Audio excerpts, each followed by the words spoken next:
દોસ્તો, મારી ગુજ્જુની મોજ ચેનલમાં આપનું સ્વાગત છે। આજના વિડીયોમાં આપણે વાત કરવા જઈ રહ્યા છીએ કે આજે તો રાકેશભાઈને અચાનક તેમના સાસરીએ કેમ ગયા। પાર્વતી ભાભી તો સરસ મજાના તૈયાર થઈ પહોંચી ગયા એમના પિયરીએ, તો અચાનક કયા કારણથી ગયા હતા? શું કોઈની સગાઈનું માંગુ જોવા માટે ગયા છે?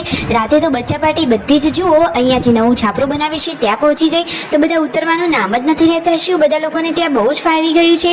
અને આજે તેમના પપ્પા અને બધા વડીલો સાથે તેઓ જઈ રહ્યા છે રાકેશભાઈ તેમના સાસરીએ, તો કંઈક તો નવું કારણ હશે જ નહીં, એ બધું જ તમને જાણવા મળશે આપણા આ વિડીયોમાં।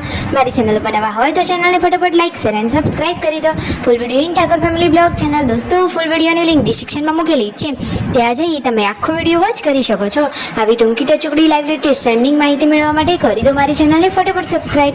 તો ચાલો દોસ્તો, વધારે ના ન જોતા આપણી વિડીયોની શરૂઆત કરી દઈએ। તમે વિડીયોમાં લાઈવ જુઓ કે રાકેશભાઈ તો આજે વહેલા તૈયાર થઈ ગયા છે, તેમના મમ્મી તો અહીંયા દળણું કરવા બેસી રહ્યા છે, શિલ્પા ભાભી તો આજે રસોડાની સાફ સફાઈ કરી રહ્યા છે। જુઓ તો ખરા કે શિલ્પા ભાભી તો દરેક કામમાં એક્સપર્ટ છે, સરસ મજાનું રસોડું એ તો સાફ કરી રહ્યા છે। અને આજે તો રાકેશભાઈ તેમના સાસરીએ જઈ રહ્યા છે, તો શું શિલ્પા ભાભી તેમના પિયરીએ નથી જવાના? તેઓ કેમ ઘરે રહેવાના છે અને રાકેશભાઈ જ કેમ એમની સાથે જવાના છે? જુઓ, પાર્વતી ભાભી તો સરસ મજાની સાડી વેર કરી તૈયાર થઈ ગયા છે અને ગાડીમાં પણ બેસી ગયા છે। તેમના પપ્પા ગાડી ચલાવવાના છે, રાકેશભાઈ અને એમની સાથે યશુ પણ જવાની છે એના મામાના ઘરે। તો જુઓ, ફાઇનલી શિલ્પા ભાભી બધા લોકોને અહીંયા મૂકવા માટે આવી ગયા છે। તો દોસ્તો, કયા કારણથી જવાના છે? તમને કોઈને કઈ ખ્યાલ આવ્યો કે નહીં? કોની સગાઈ માટેનો માંગુ જોવા માટે ગયા હશે કે કોઈ અન્ય કારણથી ગયા હશે? તમને ખબર પડી? અને પાર્વતી ભાભી તો આજે કેટલા ખુશ છે। રણજીતભાઈ તો એમના માટે સરસ મજાની સરપ્રાઈઝ ગિફ્ટ લાવ્યા હતા। ફાઇનલી પાર્વતી ભાભી પિયરીએ પહોંચી ગયા અને બધાને જોઈને તો ખુશખુશાલ થઈ ગયા। અને જુઓ તો ખરા કે ત્યાં પણ બધા લોકો ક્યારના રાહ જોતા હતા। શિલ્પા ભાભીના ઘરે આજે જમવાનું રાખેલું છે, તો જુઓ તો ખરા શિલ્પા ભાભીના મમ્મી અહીંયા રસોઈ કરી રહ્યા છે અને મહેમાનોને અહીંયા જમવા માટેનું પીરસી દીધું છે। બધા મહેમાનોને જમવા માટે બેસાડી દીધા છે અને પાર્વતી ભાભી પણ રસોઈ કામમાં હેલ્પ કરાવી રહ્યા છે। જુઓ, અહીંયા બહારના ભાગમાં રસોડાનું કામકાજ ચાલુ છે અને આજે તો ઘણા બધા મહેમાનો ત્યાં ભેગા થયા હતા। તો વાસ્તવમાં શું વાત છે, તમને કઈ ખબર પડી કે? તો ફાઇનલી દોસ્તો, જમી કરી અને રાકેશભાઈ તો આરામ કરી રહ્યા હતા અને પાર્વતી ભાભી તો તેમના ઘરે આવ્યા છે। આ ઘર છે એ તેમનું પિયરિયું છે અને પેલું ઘર એ શિલ્પા ભાભીનું હતું। બંને બહેનો એક જ ગામના છે। તો અહીંયા જુઓ, તેમના આ બેનીબા સાથે બેસી અને તેઓ તો વાતોચીતો કરી રહ્યા છે અને ફાઇનલી હવે જવાનો ટાઈમ પણ આવી ગયો છે। તો ફાઇનલી ગાડીમાં પાર્વતી ભાભી, રાકેશભાઈ, યશુ, તેમના દાદા બધા જ લોકો બેસી ગયા છે। બધા જ લોકો તેમને આવજો જજો કહી રહ્યા છે। અને જુઓ તો ખરા કે યશુ તો કેવા રમકડા લઈને આવી છે મામાના ઘરેથી। તો ફાઇનલી જુઓ, મિતાંશ તો ઊંઘી ગયો હતો અને પછી રસ્તામાં એ તો જાગી ગયો અને બચ્ચા પાર્ટી માટે સરસ મજાના ફ્રૂટ્સ લીધા હતા। તો અત્યારે તો હવે ખજૂરની સિઝન આવી ગઈ છે, તો એમને તો ખજૂર પણ લઈ લીધી છે।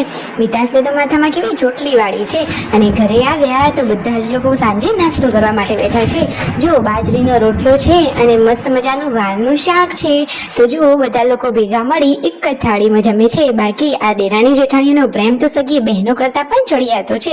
તેના મમ્મીની સાથે આ શું થઈ ગયું? હાથમાંથી ચાની રકાબી જ મુકાઈ ગઈ અને કપડા ઉપર બધો ચા ઢળી ગયો। શું તેઓ બળ્યા? અચાનક આવી ઘટના કઈ રીતે બની? તો એ કહે છે કે હું તો બહારની સાઈડે જોવા જઈ ત્યારે અચાનક હાથમાંથી રકાબી ખસી ગઈ ને અચાનક લાઈટ પણ જતી રહી, એટલે પછી રકાબી નીચે પડી ગઈ। પરંતુ જુઓ તો ખરા કે રકાબી તો તૂટી જ નહીં, એટલું સારું કહેવાય। શિલ્પા ભાભી તો હવે ભેંસ દોવા માટે બેસી ગયા અને પૂનમ ભાભી અહીંયા રસોઈની તૈયારીઓ કરી રહ્યા છે। આજે તો બની રહ્યું છે સરસ મજાનું સેવ ટામેટાનું શાક। તો જુઓ તો ખરા કે ટામેટા તો સરસ મજાના તૈયાર થઈ ગયા છે ને હવે અંદર પૂનમ ભાભી સેવ નાખી રહ્યા છે અને આ બાજુ પાર્વતી ભાભી ગરમા ગરમ રોટલીઓ બનાવી રહ્યા છે। એ તો દર વખત ચૂલા ઉપર સરસ મજાની ટેસ્ટી રોટલીઓ બનાવે છે અને બચ્ચા પાર્ટી તો અહીંયા છાપરામાં જ છે। અને જો બહાર આ ખુલ્લા વાતાવરણમાં કુદરત સાથે આ મસ્ત મજાનું કામ કરવાની તો મજા જ અલગ હોય છે અને બચ્ચા પાર્ટીને તો અત્યારે છાપરા ઉપર બહુ મજા પડી ગઈ છે।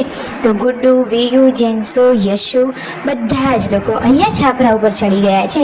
આટલું અંધારું થયું છે છતાં બચ્ચા પાર્ટીને છાપરા ઉપર જ મજા આવી રહી છે અને વીએ તો વાળ ખુલ્લા કરીને બેઠી છે। તો રાકેશભાઈ કહે છે કે જાણે અંધારામાં ભૂત બેઠું હોય એવી લાગે છે। આ રીતે એ તો બધા જોડે મસ્તી કરી રહ્યા છે। બધા જ લોકોનો આખો દિવસ આટલો સરસ અને મસ્ત મજાનો ગયો અને યશુના હાથમાં તો છે સરસ મજાની નાની ઢબુડી। પછી થઈ ગયો હતો જમવાનો ટાઈમ, તો બધા જ લોકો હવે જમવા માટે બેસી ગયા છે। ગરમા ગરમ રોટલી અને સરસ મજાનું સેવ ટામેટાનું શાક। તમને વિડીયો ગમે હોય તો ચેનલને કરો ફટોફટ સબસ્ક્રાઇબ।